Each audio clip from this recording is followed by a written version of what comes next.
Hello, this is Mark Denham, radio presenter, audio producer, podcaster, and voiceover. I'm back with the audio journey after a week off. I took a week off from everything last week. Today, I want to show you my new way of doing a bass roll-off on the in Adobe Audition. Why would you want to do the bass roll-off? Well, this is a totally unprocessed voice. This is a test recording to show the difference between FFT and the parametric equalizer. So there we are. There it is. A little voice there which doesn't have any EQ as yet. Now, what I would have done previously is I would have gone into the parametric equalizer under filter and EQ, and I would have used my EQ, which has an 80 hertz roll off. So what I'm going to do is I'm going to get rid of that effect, and I'm going to duplicate this file now. Okay, so select all and copy to new. All right, so what we'll do is we'll use this one, the original one, to show you how I would have done it originally. All right, so filter and EQ, parametric equalizer, and mark. Done, and apply. Okay, and then we'll go into this one, and I'll show you how I do it now. Firstly, I would do it in two stages, filter and EQ, FFT filter, and then I've created a little process, a little preset even here, high pass filter. Again, 80 hertz still, so 84 hertz that is, which is close enough. There's nothing beneath 80 hertz really that's of any value in most voices. It's generally just like bass rumble and unwanted rumble, maybe air conditioning units, traffic passing by, whatever. That's what's generally at that frequency, so you would be able to roll it off quite safely without really any perceivable difference in the audio. So then I've got rid of the bass. Now I can go into the filter and EQ, parametric equalizer, and I can go back to my own preset, but now kick off the high pass filter because that's already been done here. And then I want to apply that. And now what I'm going to do is I'm going to copy that voice and stick it in this file at the end. And then if you look, you can see here, look at the difference. When you create a high pass filter with the parametric equalizer, I wondered this for a long time because I thought, how am I getting DC bias in my audio? DC bias is where the top of the waveform and the bottom of the waveform are not symmetrical. And I thought, how am I getting it? And having had a look into this last week while I was off, turns out it's the high pass filter in the parametric equalizer. Those have the same EQ curves on them, just this one done entirely with the parametric equalizer, and this one done with the FFT filter and the parametric equalizer. And they will sound, I'm going to get rid of the gap in the middle here, they will sound the same. This is a test recording to show the difference between FFT and the parametric equalizer. This is a test recording to show the difference between FFT and the parametric equalizer. Do you know what? When I recorded that, the headphones were too loud, and you can hear a little bit of howl around from the headphones right at the end there, which is very bad. But what I will say here is, you know what? I've done the same EQ to this.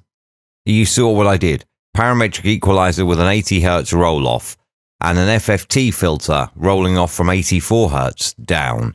And I think the one that had more rolled off, the second one, not only is a better, more balanced waveform, but it's also a better sounding waveform. Just have a little listen. And the parametric equalizer. This is a test recording. There's just a little bit more depth and warmth in that second one, isn't there? There really is.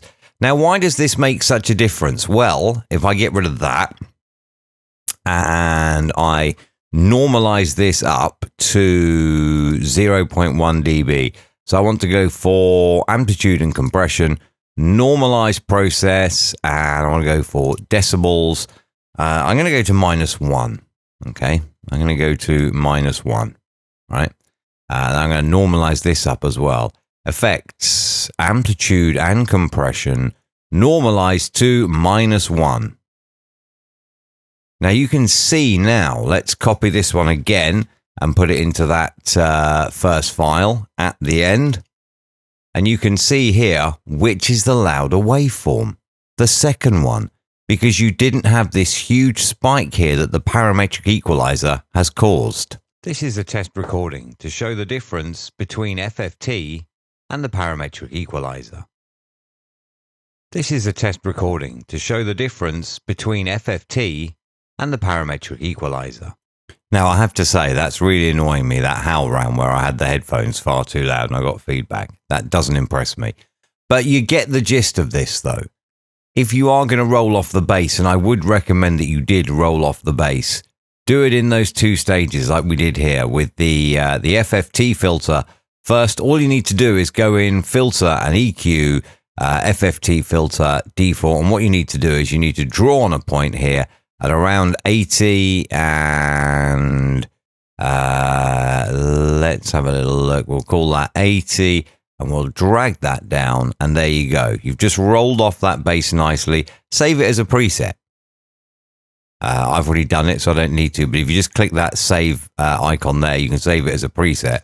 This is a test recording to show the difference between FFT and the parametric equalizer. Now you can tell there that there's not much effect on that because I have already rolled it off. So what I'm going to do is I'm going to undo that, and there it is now before we equalized it. This is a test, and we'll go back in and we'll go into filter and EQ, FFT filter from the default 80 Hertz, bang, and there we are, and just put that back to 0. 78.9 is good enough. This is a test recording to show the difference between FFT and the parametric equalizer. Now, what I'll do is I'll stick on here the parametric equalizer as well. Now, filter and EQ, parametric equalizer, and we'll just go with default for now, okay? And what I want you to do is just to watch the little waveform previews, okay? So, firstly, let's do this now with the FFT filter on. This is a test recording to show the difference between FFT and the parametric equalizer. And you can see that it's rolled off down in this bottom end. Turn off the FFT filter. This is a test recording to show the difference between FFT and the parametric equalizer. So without FFT, there's a lot more of that low end stuff in there. Now what I'm going to do is I'm going to set this one at 80. All right, so that one goes at 80 Hertz, and I'm going to set that one at, let's say, 100, and we'll bring it all the way down. What I want to do here is I want a low pass filter, generic low pass. There we are. And then what I want is I want that set at, let's say, 80. Now, this will give you some idea of what's actually being rolled out the audio. This is the test recording to show the difference between FFT and the parametric equalizer. So that's my high pass filter. All right. And you can hear that's basically what I am rolling out from the audio. This is the test recording to show the difference. And if we stick this back on, this is the test recording to show the difference between FFT and the parametric equalizer. So you can hear there what it is that we're losing. All right. So I would recommend that you roll off the bass because it's just unnecessary audio normally. It's where you're going to get bass rumble and things like that you don't want. Certainly wind rumble as well if you're recording outside. A lot of that will be in the lower end as well. Obviously, if you're making radio imaging, then you may wish to drag this along much, much higher, say 300.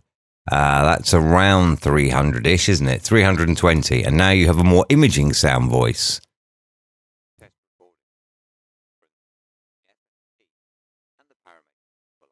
Now, what you've done there also is you'll find that you have taken away an awful lot of the sound. So if we normalize that back up now.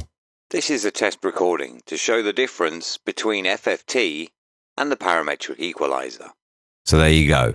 Many ways you could use that effect, but I would suggest certainly that you make your EQ now a two-step process rather than using the parametric equalizer as I had previously done.